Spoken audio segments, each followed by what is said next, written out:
आज का सबसे पहला सवाल हमारे पास आ जाता है सत्यजीत साहू जी की तरफ से। Sir, I am monthly SIP of 10,000 on Nippon India small cap direct growth. Its expense ratio is 0.65%. Then how much percent money deduct towards expense ratio? Kindly suggest clearly. देखिए, आपकी कितने रुपए की SIP है, कितने लाख रुपए की, 1000 रुपए की, उससे फर्क नहीं पड़ता।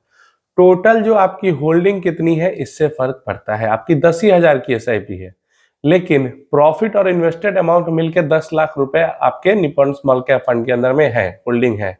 तो वो 10 लाख टोटल होल्डिंग, कितना प्रॉफिट है, कितना इन्वेस्टेड है, उससे फर्क नहीं पड़ता, या कितने की SIP जा रही है। टोटल 10 लाख रुपया का 0.65% सालाना आपसे चार्ज दिया जाता है। और ये जो सालाना 0.65% है, वो एक बार में नहीं कटता है, वो साल के हर दिन में डिवाइड होके उतना परसेंट दिन का कटता है आपका। जैसे पर डे बेसिस पे आपकी NAV अपडेट होती है, तो पर डे बेसिस पे 0.65% में से जितना दिन है साल में, उसको डिवाइड करके एक दिन का जितना परसेंट बनता है, उतना परसेंट NAV कैलकुलेट होने के टाइम पे ही डिडक्ट हो जाती है। और ये सब करके जो टर्म्स में, परसेंटेज टर्म्स में इतना कम वैल्यू आता है कि हमें पता भी नहीं चलता कि हमें एक्सपेंसेस भी चार्ज किया जा रहा है।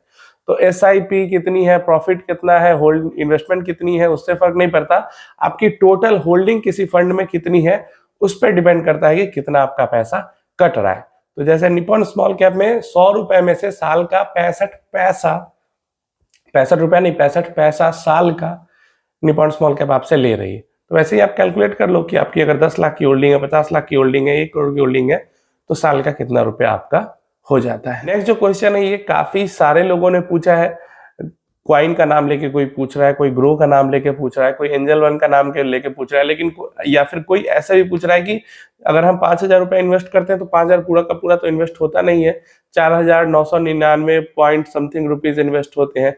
तो आप तो कहते हैं, मतलब मैं तो कहता हूँ कि जो डायरेक्ट वाले ये जो ब्रोकर्स है, वो डायरेक्ट फंड का चार्ज नहीं करते, लाइक ग्रो, जीरोधा, ये सब। तो फिर ये पैसा कहाँ जाता है?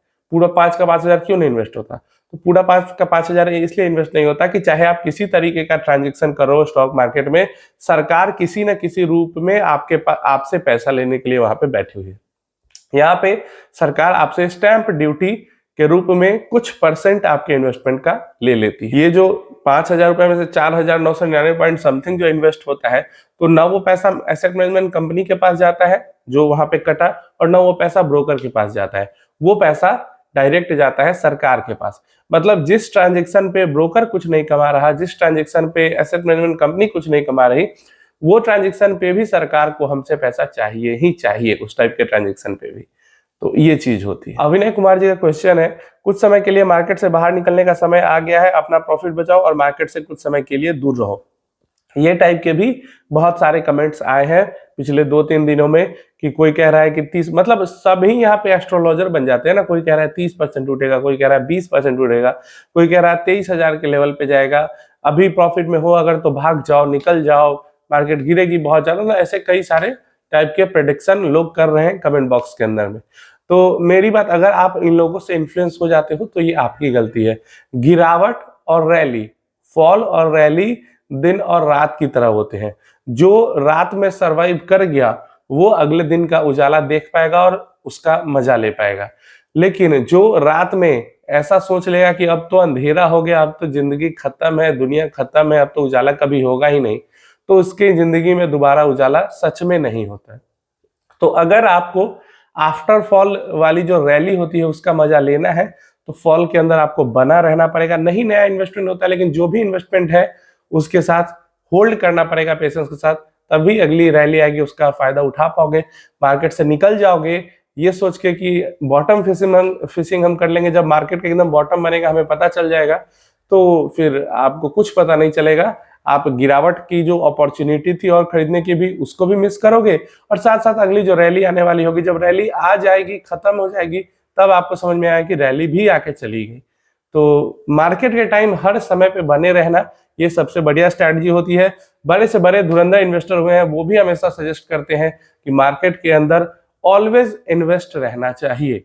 परसेंटेज थोड़ा ऊपर नीचे हो सकता है, लेकिन इन्वेस्टमेंट हमेशा मार्केट के अंदर में रहना चाहिए। अमित जी का यहाँ पे क्वेश्चन है, सर मार्केट क्रैश में एसआईपी बंद नहीं करनी पर इन्वेस्टमेंट के रेशियो में कुछ चेंजेस करना है क्या सर, कि small cap, mid cap, flexi cap में किसमें ज्यादा किसमें का इन्वेस्ट करना जब मार्केट गिरे और जब मार्केट टॉप पे हो। देखिए, अगर डायरेक्ट इन्वेस्टमेंट करते हैं स्टॉक्स के अंदर में, डायरेक्टली स्टॉक्स के अंदर में, तो डेफिनेटली आप परसेंटेज एलोकेशन में चेंज करते हैं।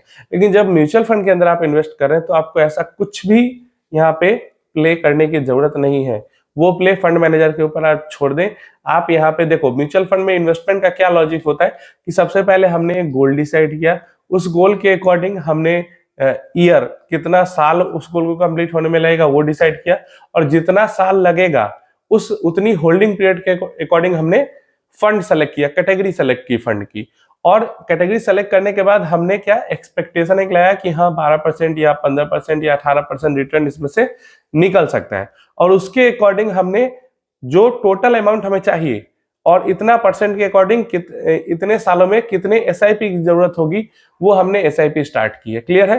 तो हमने अपने गोल के अकॉर्डिंग सब कुछ यहाँ पे सेलेक्ट करके, फिक्स करके और एसआईपी का नंबर डिसाइड किया है। तो अब इस एसआईपी के नंबर को ऊपर नीचे करने की जरूरत क्यों है, एलोकेशन चेंज करने की जरूरत क्यों है? हमारे 5 गोल थे, पांचों गोल के अकॉर्डिंग जो भी होल्डिंग पीरियड थी उसके अकॉर्डिंग हमने फंड की कैटेगरी सेलेक्ट की, और जो रिटर्न मिल सकता है उसके अकॉर्डिंग हमने एसआईपी की वैल्यू सेलेक्ट की। तो अब इनको ऊपर नीचे अगर पांचों गोल के अकॉर्डिंग सब कुछ सही एसआईपी जा रही है तो इसमें एलोकेशन चेंज करने का क्या जरूरत है? जो हमने गोल सेलेक्ट किए हैं, हमें पता है 15 साल, 10 साल, 8 साल, 12 साल का अगर गोल है सब, तो हमें पता है कि इस बीच में कई सारी गिरावट भी आएगी, कई सारी रैली भी आएगी। तो उसमें हमें इन्वेस्टमेंट की अमाउंट को इधर से उधर, उधर से इधर शिफ्ट करने की जरूरत नहीं है, क्योंकि जब हम डिसाइड करते हैं कि इतने साल तक इन्वेस्टमेंट करना है, इतना रिटर्न का एक्सपेक्टेशन मिल सकता है, तो हम ये सब गिरावट वगैरह उसमें डिस्काउंट करके ही जो रिटर्न है वो एज्यूम करते हैं। क्लियर है? तो इसलिए किसी तरीके की छेड़छाड़ करने की अपने इन्वेस्टमेंट के साथ जरूरत नहीं है। आप म्यूचुअल फंड के थ्रू इन्वेस्टमेंट कर रहे हो तो, डायरेक्टली स्टॉक में कर रहे हो तो डेफिनेटली वहां पे एलोकेशन स्टॉक का ऊपर नीचे इधर उधर आप जैसे चाहो वैसे कर सकते हैं। प्रिंस झा का क्वेश्चन है, 5 लाख रिडीम करके और अपना 5 लाख टोटल 10 लाख इन्वेस्ट करते हैं तो कोई इनकम टैक्स का नोटिस भी आएगा क्या? तो देखो, 5 लाख आपने इन्वेस्टमेंट में से रिडीम किया, तो इसका रीजन ये हो सकता है कि आप टैक्स हार्वेस्टिंग करना चाहते हो, तो रिडीम किया, कोई दिक्कत नहीं है, और उसमें आप 5 लाख और ऐड करके 10 लाख रुपए आप इन्वेस्ट कर रहे हो, तो नोटिस नहीं आना चाहिए। ऐसे केस में बिल्कुल नहीं आना चाहिए, क्योंकि एक साल में आप 5 लाख रुपए ही इन्वेस्ट कर रहे हो एक फाइनेंशियल ईयर में। क्लियर है? और अगर नोटिस आ भी जाता है तो नोटिस से इतना आप लोग डरते क्यों हो, ये मुझे समझ में नहीं आता। नोटिस आएगा तो नोटिस का आप रिप्लाई करोगे सिंपल कि हाँ, कि जो भी कॉज दिया जाएगा नोटिस में कि ये चीज क्या है, ये चीज क्या है, क्यों है, कहाँ से आया, आपको बता देना होगा कि हाँ यहाँ से पैसा आया, ऐसे किया, ऐसे इन्वेस्ट किया। और मोस्ट केस सिनारियो में 5 लाख रुपए तक आप एक साल के अंदर इन्वेस्ट करते हो तो आईटीआर आप नहीं भी फाइल करते हो तब भी आपको, मुझे नहीं लगता नोटिस आएगा। लेकिन आईटीआर फाइल करनी चाहिए सब लोगों को। ये मैं नहीं कह रहा कि आईटीआर फाइल नहीं करो, आपकी नील इनकम है फिर भी आप आईटीआर फाइल करो, बहुत फायदे है उसके। क्लियर है? तो ऐसे में कोई नोटिस वोटिस नहीं आएगा। अगर नोटिस आता है तो उसका सिंपल रिप्लाई कर देना होगा, किसी भी तरीके का डरने घबराने की यहाँ पे जरूरत नहीं। एलेक्स स्टैनले जी का क्वेश्चन है कि क्या जो इमरजेंसी फंड है हमारा, वो एफडी में जो हम रखना चाहते हैं, तो क्या उसको स्टेबल मनी के थ्रू रख सकते हैं? चाहो तो स्टेबल मनी के थ्रू कर सकते हो, और चाहो तो आप नॉर्मल आपके आसपास जो बैंक है वहां पे भी कर सकते हो।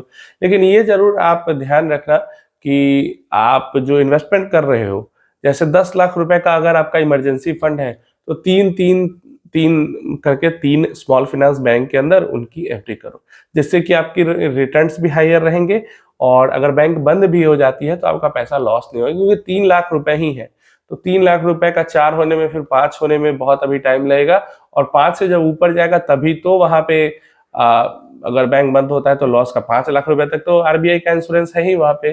तो ये जरूर ध्यान रखो कि हमारा एफडी के अंदर जो इन्वेस्टेड अमाउंट है प्लस उसका जो प्रॉफिट है वो सब मिला के एक बैंक में 5 लाख रुपए से कम ही रहे।